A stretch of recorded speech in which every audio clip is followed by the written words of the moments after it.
होशेय अध्याय 3। मग परमेश्वराने मला म्हटले, इस्रायल लोक अन्य देवांकडे वळतात व मनुकांच्या ढेपांची आवड धरितात, तरी त्यांच्यावर परमेश्वर प्रेम करीतो।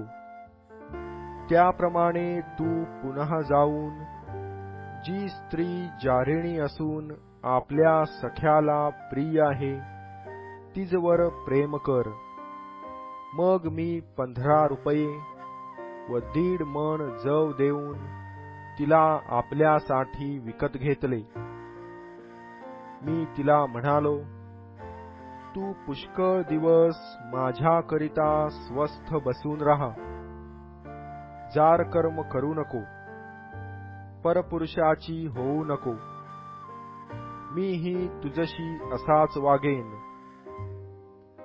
कारण पुष्कळ दिवसपर्यंत इस्रायल लोक राजा, सरदार, यज्ञ, पूजास्तंभ, एफोद व तेराफिम या वाचून बसून राहतील। नंतर इस्रायल लोक परततील आणि आपला देव परमेश्वर व आपला राजा दावीद यांना शरण येतील।